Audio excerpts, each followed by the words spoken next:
Top quality और consistent performance के लिए सिर्फ सिल्वर पंप्स। टॉप क्वालिटी और कंसिस्टेंट परफॉर्मेंस के लिए सिर्फ सिल्वर पंप्स, नाम याद रखना। फिनिक्स फाउंडेशन संस्था लोदगा या संस्थेचे सर्वेसर्वा आदरणीय पाशाभाई यांच्या अत्यंत मेहनतीतून, कष्टातून, जिद्दीतून, सततच्या प्रयत्नातून आयुष्यातली गेली 10 वर्ष त्यांनी एकाच विषयासाठी वाहून घेतलं, तो बांबू लागवडीचा विषय। आणि या विषयामध्ये लातूर जिल्ह्यातील ज्या शेतकरी योद्ध्यांनी प्रोत्साहित होऊन बांबू लागवड केली त्या सर्वांचा सन्मान व्हावा आणि बांबू लागवडीसाठी सुलभपणे परवानगी दिली त्या अधिकाऱ्यांचंही कौतुक व्हावं, असा एक कौतुकाचा संयुक्तिक सोहळा आज इथे पार पडतोय। या सोहळ्यासाठी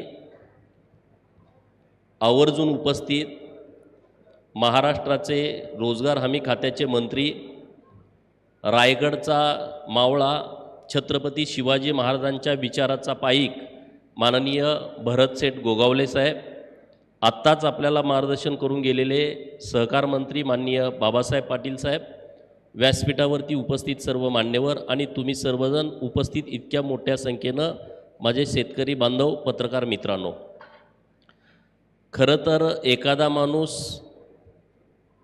ध्येयानं पछाडला तर तो काय करू शकतो त्याचं उदाहरण हे पाशाभाईंच्या माध्यमातून आपल्या सगळ्यांच्या समोर दिसतंय। शेतकरी चळवळीसाठी आयुष्य अर्पित करणारा, आयुष्यभर शेतकऱ्यांच्यासाठी झगडणारा नेता म्हणून पाशाभाईंची एक वेगळी ख्याती आहे।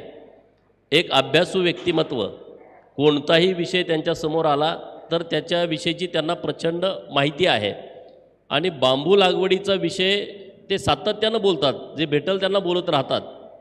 मला त्यांच्याविषयीचा एक वेगळा आदर आहे।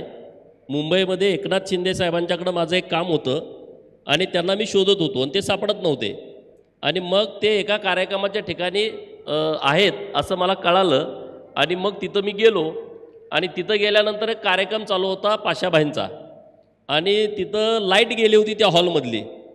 सगळे जगभरातले सगळे मला वाटते 30-32 देशाचे प्रतिनिधी तिथं होते आणि त्यांच्यासमोर पाशाभाई लाईट नव्हती, विदाऊट माईक 1.5 तास ते बोलत होते आणि ते सगळे येडे झाले होते, सगळे टाळ्या वाजवत। त्यांना कळतं होतं की नव्हतं मला माहीत नाही, पण ते एवढे प्रभावित झाले होते। एक लातूर जिल्ह्यातला एका छोट्या गावातला शेतकऱ्याचा पोरगा, तो पण मुस्लिम समाजाचा, आज जगातल्या लोकांना मार्गदर्शन करतो, याचा मला सर्वस्वी आनंद झाला। आणि मग मी तर सातत्यानं तुमच्याविषयी चांगलंच बोलत असतो, लोक तोंडावर चांगलं बोलतात, माघारी वाईट बोलतात, पण मी पाशाभाईंच्या विषयी नेहमी आदरानं, म्हणजे मला कौतुक आहे या गोष्टीचं की आज एक माणूस जग वाचवायला चालला आहे, मानव जात वाचवायला चालला आहे आणि तो लातूर जिल्ह्यातल्या एका माळरानावरनं करायला लागला आहे। हे लोदगा हे सेंटर मानव जातीला वाचवण्याचं केंद्र आहे, हे साधी बाब नाही आहे। आज जे वाटतंय 10 वर्षानंतर तुम्ही बघा पाशाभाईंचे फोटो घराघरात लागतील अशी परिस्थिती तयार होणार आहे, कारण त्यांचं कामच तसं आहे। देवाभाऊनी सभागृहामध्ये पाशाभाईंच्या वरती 10 मिनिटं भाषण केलं। नरेंद्र मोदी साहेबांनी अनेक वेळा पाशाभाईंच्या वरती वक्तव्य केलेलं आहे, अमित भाई शहानी वक्तव्य केलेलं आहे। असंच होत नसतंय, हे सहज नाही आहे। आज पाशाभाई जो आपल्याला मंत्र देत आहे तो मंत्र आर्थिक क्रांती करणारा तर आहे, परंतु आपल्याला जगाला वाचवणारा हा मंत्र आहे आणि तो त्या मंत्रासाठी तुम्ही जागून पहिल्यांदा बांबू लागवड केली, त्याबद्दल मी तुम्हा सर्वांचं मनापासून आभार व्यक्त करतो। आज भरतसेठ आले तिथं, आज त्यांच्याकडे रोजगार हमी खात्याचं मंत्रिपद आहे आणि गावगाड्यामध्ये बांबू लागवड करायची असेल आणि गावगाड्यातल्या शेतकऱ्याला, कष्टकऱ्याला लखपती करायचं असेल तर मंत्रिमंडळातला एकमेव शिलेदार आहे की त्यांच्या खात्याकडे ते सगळे अधिकार आहेत, ते भरतसेठ आपल्याकडे आलेले आहेत। आणि भरतसेठ हा मोकळा ढाकळा माणूस आहे, त्यांच्या मनात आत बाहेर काय नाही आहे। तुम्ही टीव्हीवरती चॅनलवरती अनेक 2-2.5 वर्षापासून त्यांना बघताय, त्या नेत्याच्या मनामध्ये असं काहीच नाही। तुम्हाला राजकारणी म्हटलं तर जरा आडपडदा राहतो, बोलायचं एक, करायचं एक, पोटात एक, ओटात एक, पण भरत शेठच्या जे पोटात आहे तेच ओटात असतं. आणि त्यांची भावना ही एकदम स्वच्छ आणि स्पष्ट असल्या कारणानं रोजगार हमीच्या माध्यमातून महाराष्ट्रातल्या शेतकऱ्यांना लखपती बनवण्याचं काम हे भरत शेठ गोगावले साहेब नक्की करतील. आणि त्यांना माननीय देवाभाऊंची, माननीय एकनाथ शिंदे साहेबांची साथ आहे, त्यांना पाठिंबा आहे, त्यांना पाठबळ आहे. आणि भरत शेठ काल माझ्या मतदारसंघामध्ये आले होते जतला, आणि जत तर राज्यातला सगळ्यात मोठा क्षेत्रफळानं तालुका आहे, ओसाड रानमाळ आहे, जिथून उभा राहील जिथंपर्यंत बघल, जिथं क्षितिज टेकलं आहे तिथंपर्यंत तुम्हाला झाड दिसणार नाही. काल त्यांनी बघितलं, रात्री पाशाबाई पण होते, भरत शेठजी पण होते, तर झाडच नाही. तर आता आम्ही ठरवलं आहे पाशाबाईंचा कार्यकर्ता व्हायचं. आता मी मान्य केलेलं आहे बांबू लागवडीमध्ये, आणि त्यामुळं मी तुमच्यासोबत कार्यकर्ता म्हणून आहे आणि भरत शेठ आपले नेते म्हणून आहेत. देवाभाऊंची आपल्याला साथ असल्यामुळं आणि एकनाथ शिंदे साहेबांची साथ असल्यामुळं आपल्याला काहीच कमी पडणार नाही. आता रोजगार हमीमधून 7 लाख रुपये तर देत आहेत, परंतु देवाभाऊंनी त्याच्या पुढं जाऊन जागतिक बँकेकडून 10,000 कोटी रुपये महाराष्ट्रासाठी बांबू लागवडीसाठी ते उपलब्ध करणार आहेत आणि त्याचे अधिकार पाशाबाईंना दिलेले आहेत. ही साधी सोपी गोष्ट नाही आहे. आणि म्हणून शेतकऱ्यांना माझी विनंती आहे, आता आपण शेती बघतोय, शेतामध्ये प्रत्येक शेतकऱ्याचा पोरगा येतं. माझ्याकडे पण 5-50 एकर शेती आहे. काय मिळतं? माझी आई पडळकरवाडीमधली शेती करते, तिथून आमच्याकडे ज्वारी येते, तिथून गहू येतो, तिथून बाजरी येते, तिथून मका येते. मी जी शेती करतोय, माझा भाऊ जी शेती करतोय, त्यातून अजून एक पोतं पण कधी आम्हाला उत्पन्न मिळालं नाही. मोठेपणा करण्यासाठी ती शेती आहे. 5,000 आंब्याची झाडं आहेत आमच्याकडं.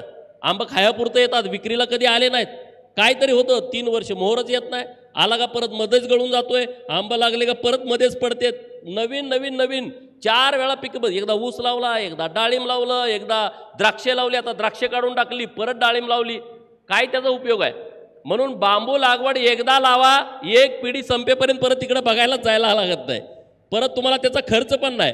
इतकं चांगलं पीक आपल्याला मिळते. आणि त्याच्या पुढं जाऊन NTPCची करार करण्याचा क्रांतिकारी निर्णय होतोय, हे आपल्यासाठी महत्त्वाचं आहे. कारण शेतकऱ्याच्या मालाला बाजारपेठ मिळत नाही. आपण भाषणात ऐकलो, आपल्या सरकारनं ठरवलं विकेल ते पिकेल.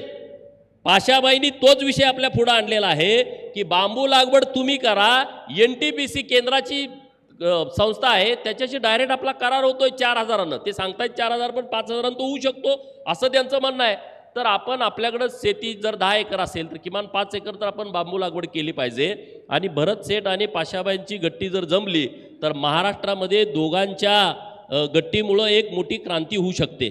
नाहीतर राजकारण तर होत राहतं, सत्ता येते सत्ता जाते, परंतु गरीब माणसाच्या जीवनामध्ये जर आमूलाग्र बदल व्हायचा असेल, गरीब माणसाच्या जीवनामध्ये आर्थिक श्रेय जर प्राप्त व्हायचं असेल, आर्थिक श्रेय प्राप्त झालं तरच त्याला गावात सन्मान मिळेल, त्याला स्वाभिमान मिळेल. तर ते सगळं करण्याचं काम हे आपल्या दोन्ही नेत्याच्या हातामध्ये आहे. मी मनापासून तुम्हाला शुभेच्छा देतो. आणि आमच्या जत विधानसभा मतदारसंघामध्ये आटपाडीमध्ये माझं जिथं गाव आहे तिथं आम्ही अनेक शेतकऱ्यांना विनंती करणार आहे आणि त्यांना प्रवृत्त करणार आहे की ते बांबू लागवडीमध्ये सगळ्यात अग्रेसर असतील. आणि तो शब्द मी तुम्हाला दोघांना पण इथं देतो. तुम्ही तर आम्हाला साथ देताय.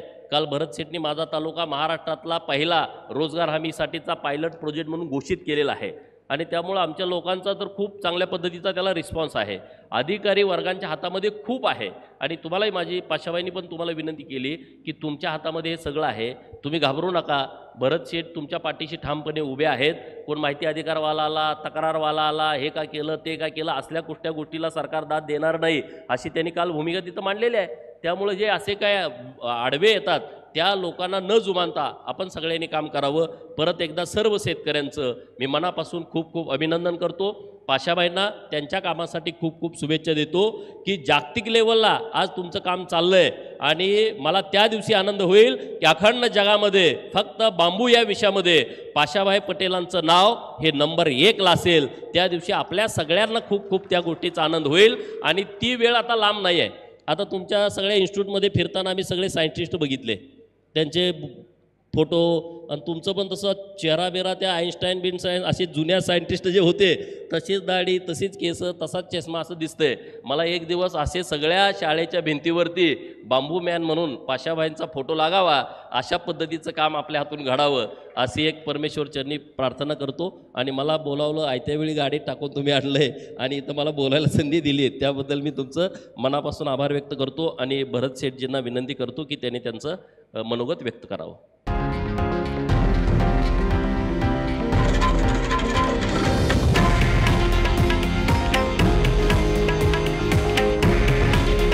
हे आहे देशातील नंबर 1 न्यूज नेटवर्क आणि आपण पाहत आहात TV9 मराठी. काळजी तुमची, हित महाराष्ट्राचं.